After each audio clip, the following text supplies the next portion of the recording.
నవ్వుతున్నావు? ఏమిటి విశేషం? నా జీవితానికి ఏమిట్రా, అన్ని విశేషాలే. ఎప్పుడైనా నాది కింద చెయ్యి అయినా మళ్ళీ పై చెయ్యి అవుతూనే ఉంటుంది.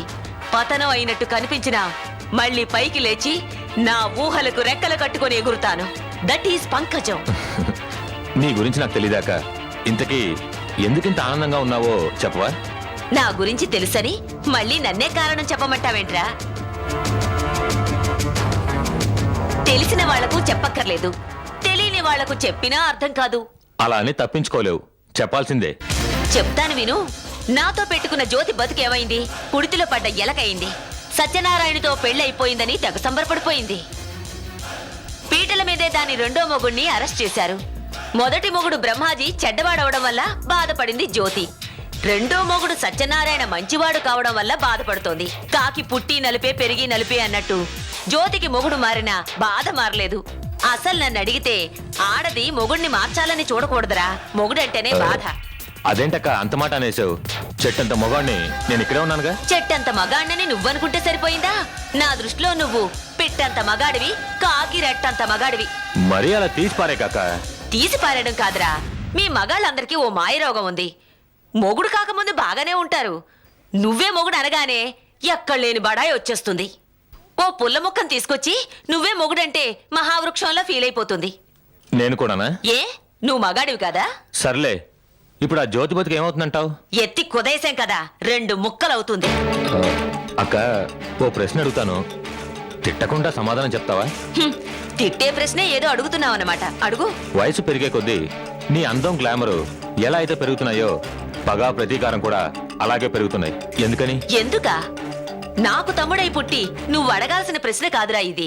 అదేమిటి? లేకపోతే ఏమిటి, నా అందం గ్లామరు పెరగడానికి కారణమే నా పగ ప్రతీకారం. కొంతమంది మనుషులు అన్నం తిని బతకాలనుకోర్రా, శత్రువుల అంతం చూసి బతకాలనుకుంటారు. మనిషి అనేవాడు డబ్బు, హోదా, పలుకుబడి పెంచుకోవాలి, పగ ప్రతీకారం తీర్చుకోవాలి. అయితే శత్రువులందరినీ తోడబుట్టిన తమ్ముడువి కాబట్టి చెప్తున్నాను, బాగా విను. నాకు నువ్వు తప్ప కావలసిన వాళ్ళెవ్వరూ లేరు. నాకున్నదల్లా శత్రువులు, శత్రువుల్లాంటి స్నేహితులు తప్ప నిజంగా హితులు స్నేహితులు ఎవ్వరూ లేరు. మరి విజయ్ కుటుంబాన్ని ఏం చేస్తావు? ఆ కుటుంబంలో చిన్న పెద్ద అందరినీ చిన్న చిన్న ముక్కలుగా చేసి కాకులకి గద్దలకి వేస్తాను. వాళ్ళందరూ కలిసిపోయారు కదా, అదెలా సాధ్యం? అసాధ్యం అనేది పంకజానికి లేదు. కొడుకు పుట్టాడని విజయ్ తులసి భూమి మీద నిలబడటం లేదు. మనవణ్ణి చూసుకొని మాధవి మొహం చింకిచాటంత అయిపోయింది. వాళ్ళందరి బతుకులకి పట్టెడు మెతుకులు కూడా లేకుండా చెయ్యకపోతే నా పేరు పంకజమే కాదు.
ఏమైంది?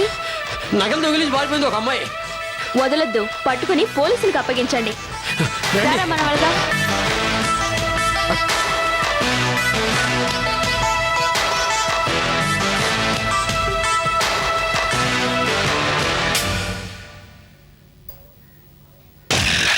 మురళి, మన పంట పండిందిరా. ఆ పెళ్లి వాళ్ళ దగ్గరికి వెళ్ళి మన వాళ్ళ బంధువులు అని చెప్పి వాళ్ళతో కలిసిపోదాం, సరేనా?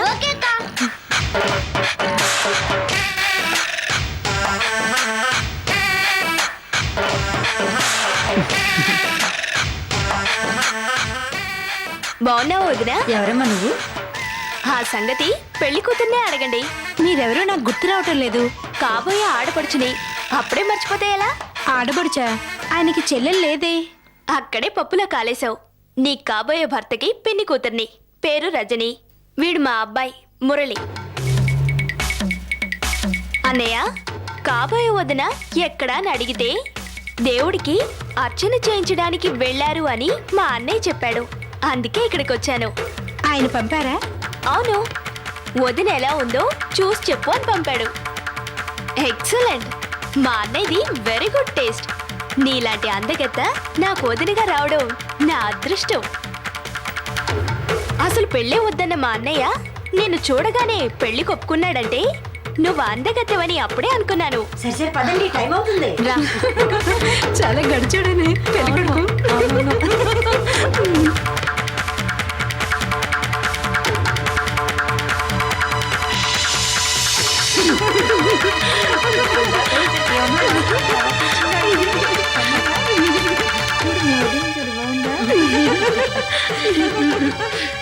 ఇక మాటలు చాలు గాని తెల్లారితే ముహూర్తం కదా, పడుకోండి, పెందలాడే లేవాలి.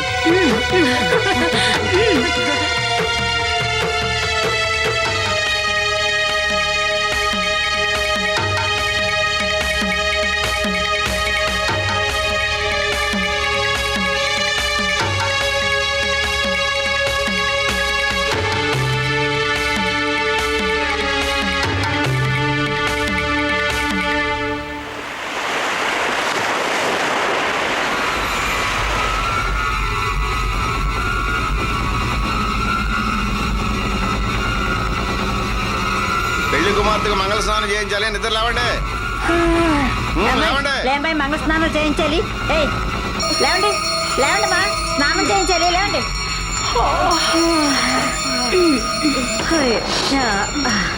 అమ్మాయి నీ నగలేమయ్యాయే? అయ్యో, నా నగలు! వచ్చి తల్లి కొడుకేమయ్యారు? అయ్యో ఎక్కడపోయారు? పెళ్ళికూతురు నగలు పోయాయి, పెళ్ళికూతురు నగలు పోయాయి. ఏమిటే నీ నగలు పోయాయా? అవునమ్మా. ఒంటి మీద వేసుకున్న నగలు ఎలా పోయాయి? ఎవరో అమ్మాయి ఆడబడుచునంటూ వచ్చి దీని పక్కన చేరింది. ఇప్పుడు ఆ అమ్మాయి లేదు, దీని నగలు లేవు. పెళ్లి కొడుక్కి చెల్లెళ్ళు ఎవరూ లేరే? ఆయన పిన్ని కూతురని చెప్పిందమ్మా. అతనికి పిన్నే లేదు, ఇంకా కూతురు ఎలా వస్తుంది? ఆ ఎంత మోసం! అయితే ఆ అమ్మాయే నగలన్నీ కొట్టేసి ఉంటుంది. ఇంక అనుమానం లేదు, ఆ అమ్మాయే దొంగ. అయితే వెంటనే పోలీస్ కంప్లైంట్ ఇవ్వండి గిరిజా. రండి.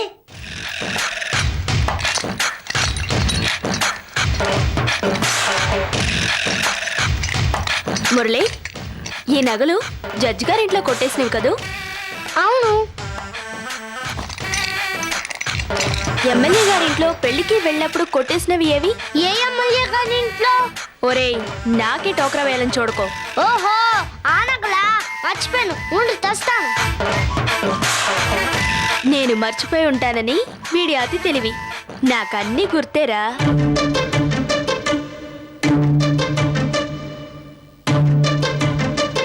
ఇదిగో పార్ట్నర్, నీకు జ్ఞాపక శక్తి ఎక్కువ. అది లేనప్పుడు ఈ వృత్తికే రాకూడదురా. పార్ట్నర్, ఇంకో గొలుసుండాలేది? మొత్తం నగలన్నీ అవే. అబద్ధం చెప్పొద్దు. జేబులోంచి గొలుస్తీ.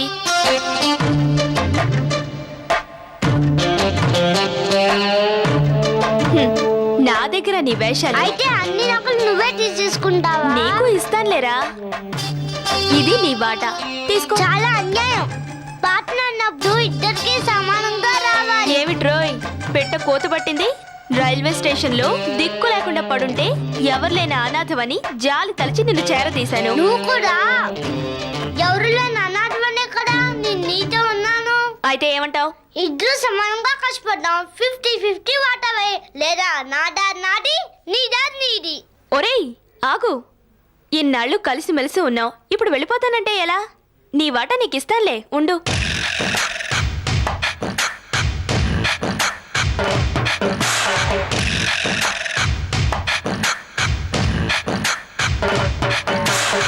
మగాడివి, నీకెందుకు ఆయన నగలు? ఎప్పుడు ఇలాగే ఉంటానా? రేపు పెద్ద అయ్యాక నా ప్రేస్కి ఇస్తాను. ప్రేస్ దొరకకపోతే నా పళ్ళకి ఇస్తాను. పూర్ణి, నీకు చాలా ఉందిరా. నువ్వు పెద్దయి పెళ్ళయ్యేదాకా ఆ నగల్ని నీ దగ్గరే ఉండనిస్తానా? ఈలోపే దాన్ని కరిగించి సొమ్ము చేసుకోను.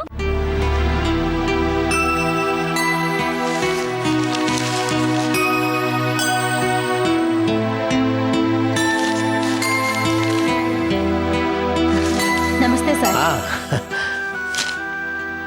నారాయణ చెప్పాడు నువ్వు వచ్చావని. ధ్యానంలో ఉన్నాను, అందుకే ఆలస్యమైంది.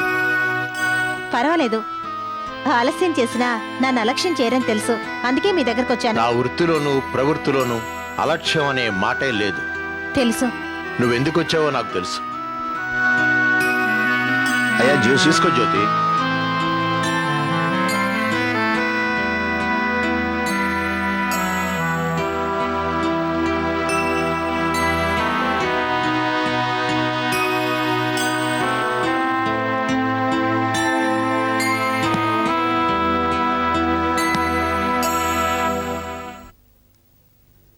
వంట ఏం చేయమంటారా అయ్యా? ఏదో ఒకటి చెయ్యి, వెళ్ళు. హాయ్. చెప్పు. నేను ఎందుకు వచ్చానో తెలుసన్నారుగా, మీరే చెప్పండి. సత్యనారాయణ చేసిన పని మనందరినీ ఇబ్బందులో పడేసింది. అతని మానసిక స్థితే అలా చేయించింది. ఆయన ఎక్కడున్నది, ఆ వివరాలు ఏమన్నా తెలుసాయా సార్? లేదు. ఆయన చాలా మంచివారు, ఎవరికి ఏ కష్టం వచ్చినా తల్లడిల్లిపోతారు. ఆయనది పసిపిల్లాడి మనస్తత్వం. అలాంటి వారిలోనే దేవుడుంటాడు. అందుకేనేమో దేవుళ్లాగే ఆయన కనిపించకుండా పోయారు. దేవుడు సత్యనారాయణ కనిపించకుండా పోయారు కానీ లేకుండా పోలేదు. అంత కాన్ఫిడెంట్గా ఎలా చెప్తున్నారు? కాన్ఫిడెన్స్ అని నువ్వే అన్నావుగా. సత్యనారాయణ చచ్చిపోయేంత పెరికివాడు, అసమర్థుడు కాదు. సార్, దేవుడో విధో నాతో ఎందుకు ఇలా ఆడుకుంటోంది? ఊహ తెలియని వయసులో నాన్నగారు చనిపోయారు, అమ్మే అన్నీ అయి పెంచింది. బ్రహ్మాజీతో పడిన చిక్కుముడి వదిలించుకొని సత్యనారాయణ గారితో బ్రహ్మముడి వేయించుకున్నాను. అంతలోనే నా సంతోషం సద్దుమణిగిపోయింది.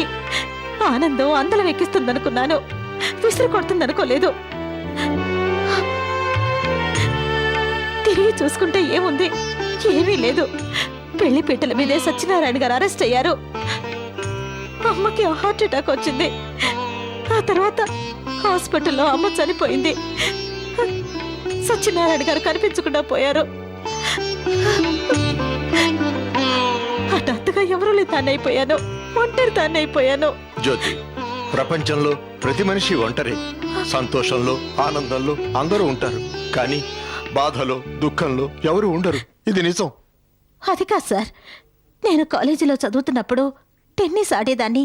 ఆట మొదలుపెట్టేటప్పుడు లవ్వాలనే స్కోర్ ఉండేది. అప్పుడు సరిగ్గా అర్థం కాక లవ్వాలన్నారు కదా అని మనుషులందరినీ ప్రేమించాను. ఇప్పుడు అర్థమైంది, లవ్ అంటే జీరో అని. జీవితం అనే స్కోర్ బోర్డు మీద నా అకౌంటే ఓపెన్ కాలేదని. జ్యోతి, నువ్వు చెప్పేది నిజమే, కానీ ఒక్కసారి నా పరిస్థితి ఆలోచించు. ఈ లోకంలో నాకన్నా ఒంటరితనం ఎవరికైనా ఉందా? నాకన్నా శాపాలు ఎవరికైనా ఉన్నాయా? నేను చేసింది ఏమిటంటే తగిలిన ప్రతి శాపాన్ని నాకు అనుకూలం అయ్యేట్టు చేసుకుని వరంగా మార్చుకున్నాను. ఏ మనిషి అయితే పనిలో నిమగ్నం అవుతాడో ఆ మనిషిని ఒంటరితనం బాధించదు. ఏ మనిషికైతే ఏకాగ్రత కుదురుతుందో ఆ మనిషే లక్ష్యాన్ని సాధించగలడు. మన నిట్టూర్పు మన దగ్గరే ఉంచుకోవాలి, ఓదార్పే అందరికీ పంచాలి. అందరికీ అది సాధ్యం అవుతుందా? మీరంటే సమర్థులు.